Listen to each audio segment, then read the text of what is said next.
kasih pemirsa, Anda masih bersama kami, Bang Godel. Sebelum kita membahas bagaimana sebetulnya pantang keok menghadapi Tiongkok, kita sudah terhubung lewat saluran telepon dengan pakar hukum internasional, Profesor Hikmahanto Juwana. Prof. Hikmah, selamat pagi.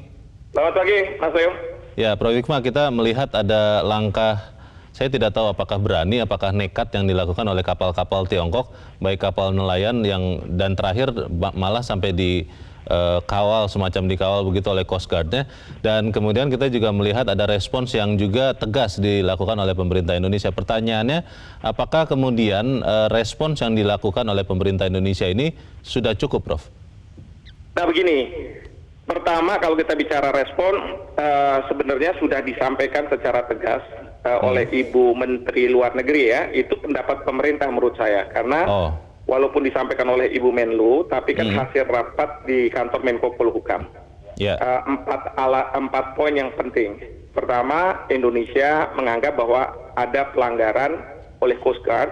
Kedua, bahwa Indonesia punya zona ekonomi eksklusif Indonesia di Natuna Utara berdasarkan Konvensi Hukum Laut 82. Ketiga, karena pemerintah Cina sudah meratifikasi, harusnya dia juga tunduk pada aturan tersebut. Dan yang terakhir adalah Indonesia tidak akan pernah mengakui 9 garis putus. Nah, ini yang 9 garis putus ini sebenarnya yang dijadikan oleh pemerintah Cina supaya mereka tanda kutip punya sejenis zona ekonomi eksklusif berdasarkan alasan historis mereka. Ya, jadi kita tahu pada saat sekarang ini pemerintah Tiongkok sudah lama sebenarnya membuat istilahnya 9 garis putus, 9 dash line, yang disengketakan juga oleh Filipina, oleh Malaysia, oleh Brunei, Vietnam gitu ya. Dan di dalam 9 garis putus itu ada pulau namanya Pulau Nansha. Nah, Pulau Nansha ini kalau misalnya ditarik garis yang sejenis ZEE ini, itu memasuki zona ekonomi eksklusif Indonesia, begitu. Nah, jadi pemerintah Cina menganggap bahwa nelayan-nelayan mereka berhak untuk masuk ke wilayah Natuna Utara kita. Lalu kemudian untuk supaya mereka aman, tidak ditangkap oleh KKP dan lain sebagainya, itu Coast Guard-nya akan mengawal mereka. Kira-kira seperti itu. Nah, tapi ini kan bukan di wilayah kedaulatan loh ya. Tapi ini di wilayah yang namanya hak berdaulat. Sehingga yang diturunkan itu adalah Coast Guard. Demikian juga kalau kita menurunkan itu ya Bakamla, KKP. Kalaupun TNI Angkatan Laut ada di situ, itu dalam konteks sebagai penegak hukum di zona ekonomi eksklusif. Iya. Jadi sebenarnya respon kita sudah bagus, cuman ada mungkin beliau-beliau yang menjadi menteri saat ini seolah-olah suaranya agak berbeda dengan pemerintah. Nah, ini yang mungkin dari pihak pemerintah Cina sedang menguji apakah muka-muka baru di kabinet ini punya konsistensi atau tidak dengan kebijakan yang diambil selama ini oleh Indonesia. Ada kemungkinan seperti itu, Prof? Nah, itu yang dicoba, karena gini, Presiden Jokowi aja kan juga dicoba seperti itu, tapi Presiden selalu menegaskan bahwa 9 garis putus tidak diakui. Bahkan ketika tertangkap kapal nelayan Cina yang punya peta, dan peta itu menjorok ke wilayah Natuna Utara kita, Presiden langsung datang ke sana buat rapat di kapal perang Indonesia tahun 2016.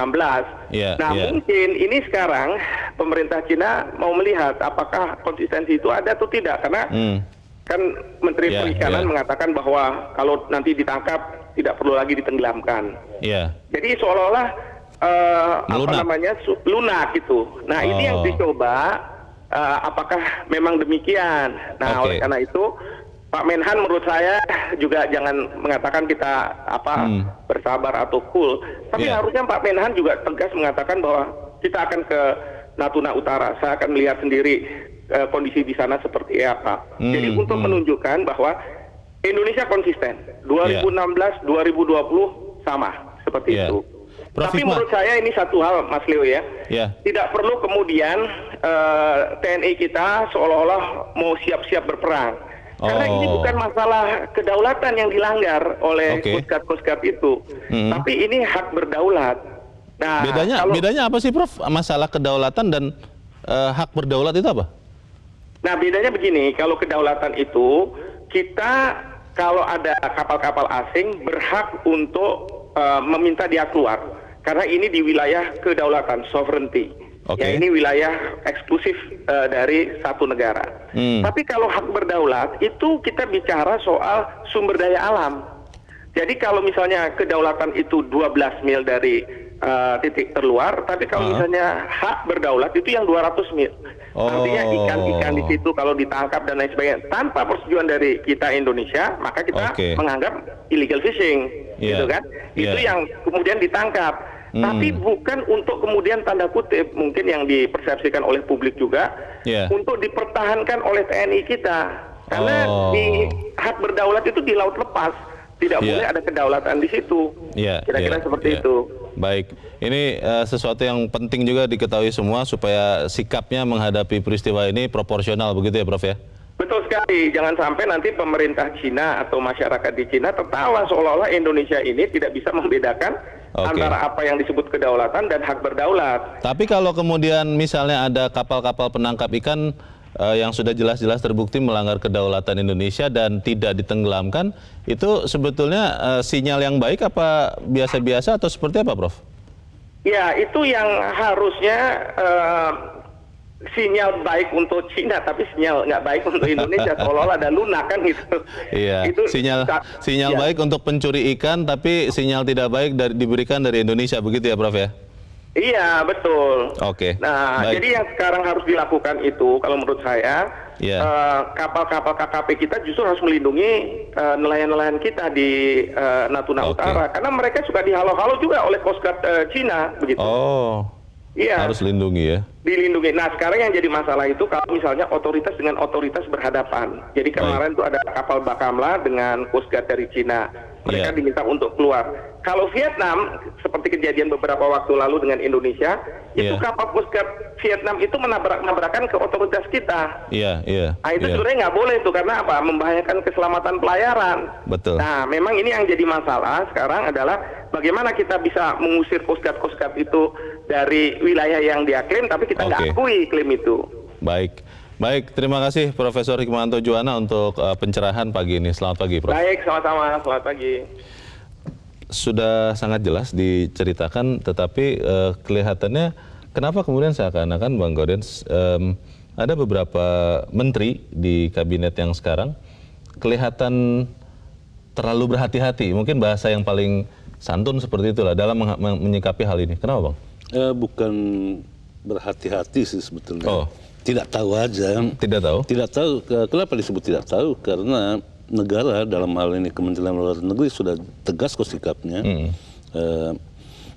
Menyampaikan nota protes itu sudah paling tingkat tinggi. Di atas nota protes itu pengusiran diplomat. Gitu kan? Tinggal selangkah lagi untuk mengusir diplomat. Nah, pada saat sikap Indonesia sudah tegas, masih ada menteri yang minta menahan diri. Tiongkok itu sahabat yang baik. Nah, yang menarik justru tadi Prof. Hikmahanto juga mengatakan Menhan mestinya ke sana untuk menunjukkan bahwa Indonesia berdaulat. Itu yang pertama. Yang kedua, apa yang terjadi di Natuna itu justru terjadi pada saat bersamaan Menhan Indonesia berkunjung ke Tiongkok pada tanggal 16 sampai 19 Desember dan bertemu dengan Menteri Pertahanan Tiongkok, gitu kan? Nah, mestinya kan ketika bertemu itu kan ada hubungan baik. Ya, di antara Menhan itu bisa saling berkoordinasi gitu. Termasuk hal-hal seperti ini. Tapi mungkin persepsinya yang memang berbeda, Bang Gaudens, bahwa dilihat bahwa ini adalah masalah yang belum solve, belum benar-benar clear, sehingga kemudian Indonesia juga harus berhati-hati untuk menghadapi masalah ini. Jangan-jangan bisa begitu, Bang? Sudah clear semuanya. Tiongkok maupun Indonesia sama-sama mengakui hukum laut 1982. Tetapi di satu sisi Tiongkok selalu berbicara tentang hal-hal yang imajiner, tentang masa lalunya yang menguasai sampai peta dunia sampai ke Indonesia gitu kan. Jangan lupa Indonesia juga punya masa lalu yang menguasai dunia gitu. Plat-plat Indonesia itu bisa sampai kemana-mana gitu dulu. Kan? Pada zaman itu ya. Tetapi kan Indonesia sangat rasional gitu ya. Rasional bahwa ketika menandatangani hukum laut 1982 ya udah gitu. Nggak usah macam-macam, karena itu apa yang harus dilakukan oleh Indonesia? Salah satu yang paling efektif mestinya memberdayakan nelayan yang ada di Natuna. Kalau kita lihat sekarang itu kan lagi angin angin kencang di Natuna. Yang bisa masuk ke laut lepas itu hanyalah nelayan-nelayan dari Tiongkok. Tiongkok itu punya kapal-kapal besar, bahkan kapal penjaga pantainya lebih besar dari kapal perang Indonesia yang juga merapat ke sana gitu ya. Ya kalah canggih lah gitu ya. Baik, pertanyaannya adalah apakah kemudian yang harus kita lakukan kalau kemudian Tiongkok bersikeras atau bahkan jangan-jangan masuk lebih dalam lagi ke wilayah zona ekonomi eksklusif itu. Kita akan bahas selepas jeda. Bang Odes dan pemirsa tetap bersama kami. Editorial Media Indonesia segera kembali.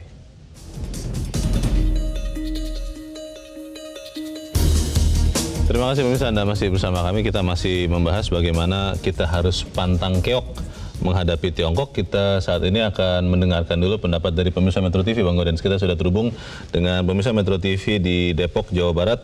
Ada Pak Asmun. Pak Asmun, selamat pagi Pak. Selamat pagi Pak. Selamat pagi Pak Asmun. Bagaimana Pak pendapat Anda Pak? Ya jadi begini Mas, pertama tentunya kita tetap berpegang kepada kedaulatan negara kita, kan begitu ya. Dan juga di situ terdapat harkat dan martabat bangsa Indonesia, bukan? Nah jadi dalam hal ini memang Pak Jokowi sendiri sebagai presiden tentunya itu sudah memberikan delegasi otoritasnya kepada Menteri Pertahanan dan Menteri Kelautan juga, Maritim ya. Nah itu kan sudah clear bahwa beliau berdua mengatakan kita harus sangat berhati-hati. Bukan kita tidak tegas, tapi kita harus berhati-hati. Karena yang kita hadapi ini kan bukan hanya Tiongkok saja gitu ya, tapi juga negara-negara yang sekitarnya juga kan ada. Jadi sering disebutkan sebagai hubungan multilateral. Nah, dalam hal ini kita harus sangat berhati-hati. Secara hubungan bilateral, tentunya ada dua jalur yang harus tetap dijalankan secara konsisten, yaitu melalui diplomatik. Yang itulah gunanya ada Kementerian Luar Negeri yang selalu memberikan, kalau memang ada hal-hal yang terkait dengan masalah kedaulatan negara, itu harus disampaikan kepada pihak terkait, misalnya Tiongkok, ataupun kepada PBB. Nah, kalau yang berkaitan dengan masalah zona ekonomi eksklusif, kita lihat di situ bahwa peranan pemerintah itu adalah dalam hal ini kalau Menteri Kelautan Maritim Pak Luhut itu memang sudah benar. Jadi tinggal bagaimana kita menghadapi secara berhati-hati. Tapi di lain pihak, kalau ingin kita melihat sesuatu ketegasan, konsistensi daripada politik luar negeri Indonesia yang bebas aktif, makanya ada kapal-kapal ikan yang melanggar ZEE kita itu harus dimusnahkan gitu. Itu salah satu cara kita tegas di dalam menghadapi kedaulatan negara kita. Ditenggelamkan. Gitu. Jadi Anda setuju Pak Asmun kalau ada pencuri-pencuri ikan ditenggelamkan kapalnya begitu ya? Itu kan kalau kita bicara di daerah wilayah eksklusif ya. ZEE itu, dan itu menyangkut pada kedaulatan bangsa, kan begitu. Kalau kita harus sepakat dulu bahwa mereka itu memang siapapun ya, bukan Tiongkok saja, negara lain yang melanggar daerah ZEE kita ataupun kedaulatan negara kita, itu yang harus dilakukan kita lawan. Kapal-kapal Tiongkok itu kan masuk ke wilayah zona ekonomi eksklusif Indonesia Pak, makanya itu harus Bakamla kemudian mengusir, menyuruh mundur. Ya, kalau itu kan kita lihat, jangan lihat kapal perang mereka, tapi lihat adalah itu kapal-kapal nelayan ya. Iya, kapal nelayan yang kemudian ada kapal Coast Guard yang mengklaim bahwa wilayah ZEE Indonesia itu adalah wilayah Tiongkok, Pak. Tidak juga demikian, itu kan mereka yang mengakui, tetapi kan kita juga sebagai kalau ikut di dalam perjanjian UNCLOS itu ya. Itu kan udah ada perjanjian internasional. Betul, Indonesia ikut dan Tiongkok juga ikut tetapi Tiongkok mengklaim yang disepakati yang diketahuinya sebelumnya begitu loh, Pak Asmun. Paham, tapi yang paling penting tentunya diplomasi kita ya kepada Tiongkok itu harus jalan gitu. Jadi ada dua jalur, secara diplomatik kita harus jalan dan secara teknis operasional di lapangan angkatan laut kita harus turun gitu. Kalau memang ada yang jelas mereka melanggar, itu kan ada data petanya gitu ya. Nah itu harus dihancurkan, nggak peduli kita mau perang bagaimanapun jadi masalah. Tapi kembali kalau wilayah kedaulatan kita dilanggar, kita harus wajib untuk melawannya gitu. Baik. Terima kasih Pak Asmun di Depok, Jawa Barat untuk pendapat Anda Pak. Selamat pagi. Di belakang Pak Asmun ada pemirsa Metro TV berikut. Halo, selamat pagi. Halo. Dengan Pak Ari. Iya, selamat pagi. Pak Ari di Lampung ya Pak ya? Iya, saya di Mesuji Lampung, Pak Ari. Di Mesuji Lampung. Bagaimana Pak Ari menurut Anda Pak? Kita menghadapi beberapa kapal nelayan Tiongkok yang masuk ke wilayah zona ekonomi eksklusif Indonesia, dan kali ini bahkan disertai dengan kapal Coast Guard-nya Tiongkok. Apa yang harus dilakukan Indonesia kalau menurut Pak Ari? Itulah, sebenarnya Indonesia ini sudah merdeka semenjak 74 tahun. Kita sudah merdeka. Tetapi setiap perbatasan itu selalu ada permasalahan. Karena apa? JNE kita ini juga kayaknya tidak jelas juga. Seharusnya setiap ada pernyataan seperti itu, kita harus membuat suatu, misalkan di laut itu mercusuar, langsung dibuatkan perbatasan. Ini wilayah ini. Penanda bahwa itu wilayah Indonesia, maksud Bapak begitu ya? Iya, kalau memang itu tuh harus kita kasih tanda itu Mas harusnya. Kita bangun di sana tuh mercusuarnya, terus kita mendirikan pos suatu apanya, ataupun istilahnya kapal-kapal kita itu memang harus kita jaga benar itu memang perbatasan JE kita. Jadi tidak ada lagi istilahnya seperti ini gitu loh. Nah sementara sekarang ini juga beda kayak Mbak Susi kemarin, kayaknya bukannya tambah tegas, kayaknya malah tambah mundur ini. Masalah kelautan kita ini gitu. Nah sementara di Mbak Susi kemarin kan dia tegas. Memang kita di suatu negara itu kita harus membuktikan ketegasan kita Mas. Jadi kalau kita sudah tegas, ada kapal masuk misalkan ke wilayah zona kita harus ditenggelamkan. Itu memang harus ditenggelamkan, kita harus berbuat seperti itu. Oke. Ya nyatanya 5 tahun yang kemarin tuh kayaknya tidak ada istilahnya terlalu istilahnya negara-negara luar itu masuk ke zona-zona kita, karena dia juga mungkin takut, waduh kalau kita nanti melanggar ke zona mereka kapal kita, akhirnya dia berpikir, nah ini kok malah tambah melemah ini, makanya jadi kelihatannya sekarang kelihatannya tidak ada kegentaran begitu ya Pak Arya untuk masuk ke wilayah Indonesia. Mereka orang itu akan memancing lagi, kayak mana sih Indonesia ini kelautannya masih tegas apa tidak? Nyatanya masih seperti ini.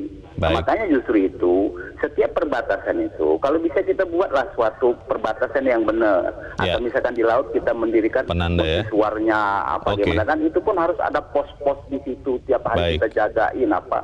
Jadi aman. Kalau seperti ini ribut terus ini. Baik, terima kasih Pak Ari di Mesuji Lampung untuk pendapat Anda. Selamat pagi Pak Ari. Di belakang Pak Ari ada Pak Ikhwan di Jember, Jawa Timur. Pak Ikhwan, selamat pagi Pak. Selamat pagi Bang Gaudian dan Bang Leo. Selamat pagi. Silakan Pak Iwan. Selama di hati kita itu ada sikap nasionalisme patriotisme, maka yang namanya mental keok itu tidak akan muncul.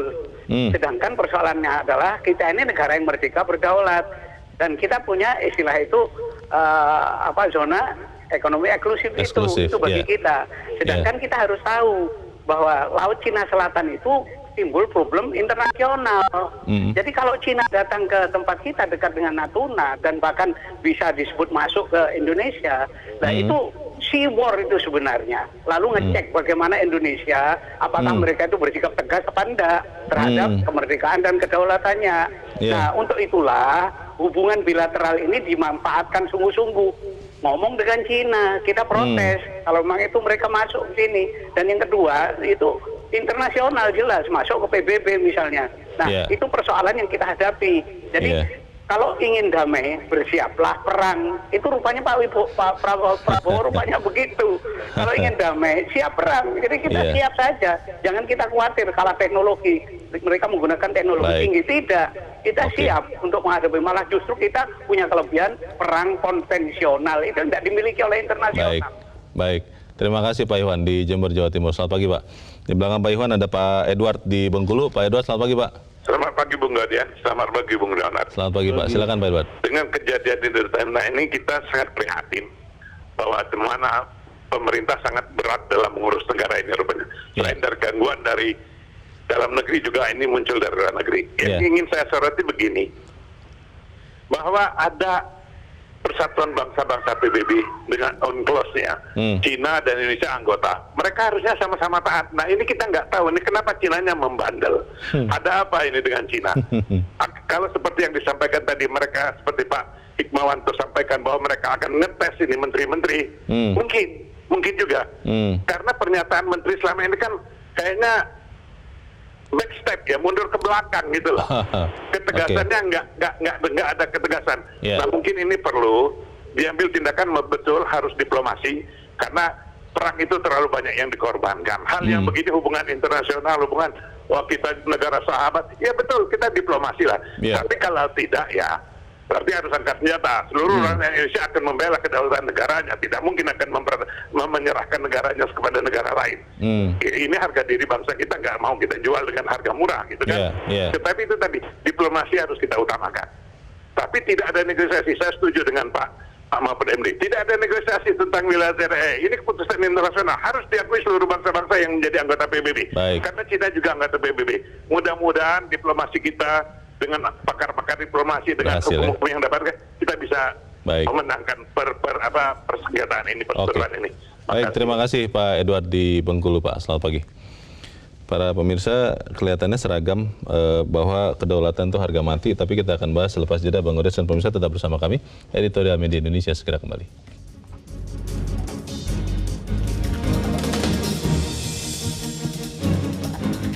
Terima kasih pemirsa, Anda masih bersama kami. Kita di bagian akhir dari diskusi kita pagi ini. Bang Odens, tadi para pemirsa mengatakan bahwa kedaulatan itu harus dipertahankan apapun efeknya ataupun akibatnya.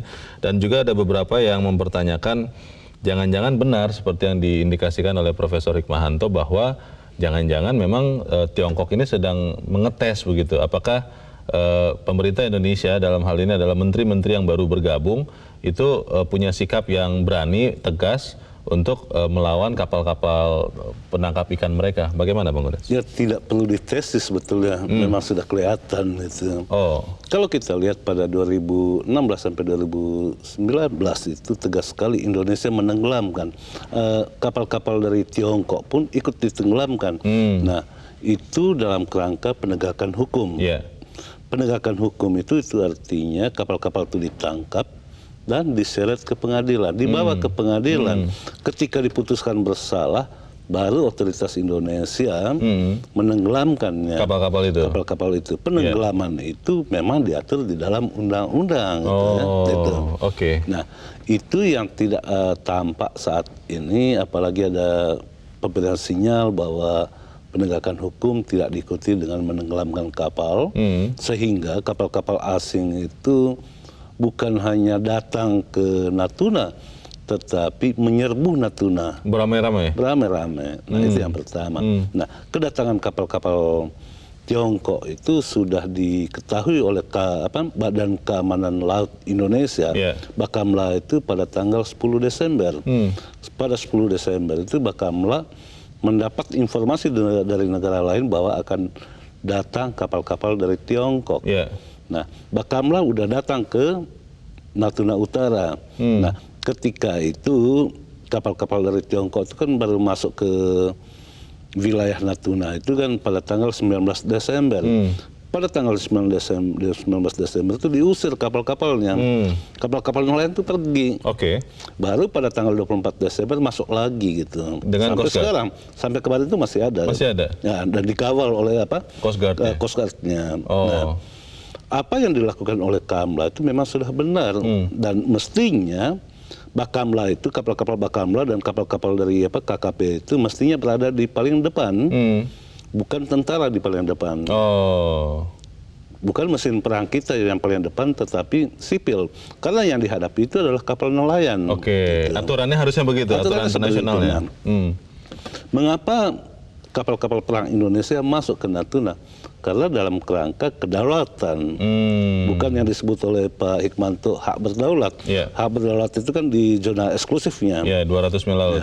Nah, ketika kapal-kapal perang Indonesia masuk ke zona eksklusif, itu dalam kerangka penegakan hukum.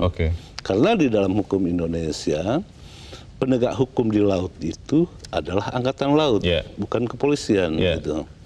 Nah, dalam rangka penegakan hukum, di dalam kerangka penegakan hukum itu, walaupun kapal perang yang dimajukan, kapal perang itu tidak boleh menembak. Di dalam masa damai dia tidak boleh menembak. Jadi dia hadir di situ hanya untuk memberikan efek deterrent efek aja ya? Ya dia memerintahkan. Karena itu ya disebutkan di dalam editorial itu kan yang dilakukan oleh kapal perang itulah persuasif dan tindakan terukur. Tindakan terukur itu apa? Bermanuver untuk mengusirnya. Cuman kalah canggih ya kapal Cina juga tidak mau kalah gertak gitu, menggertak balik kapal-kapal Indonesia. Itu artinya harus bersamaan dan secara serentak upaya diplomasi dilakukan yang tidak terlihat sekarang ini kan penegakan hukum yang mestinya itu di bawah KKP, di bawah Kementerian Edi Prabowo. Dan di dalam editorial ditegaskan Menteri Pertahanan, karena ini menyangkut pertahanan, berefek pada pertahanan, Menteri Pertahanan segeralah datang ke Natuna dan berkantor di sana. Kita harapkan itu segera dilakukan karena saya khawatir juga kalau kita terlalu lunak, nanti pihak negara lain malah lebih berani. Masa Jokowi yang sipil saja 2016 itu datang ke sana dan menggelar rapat di atas kapal perang gitu.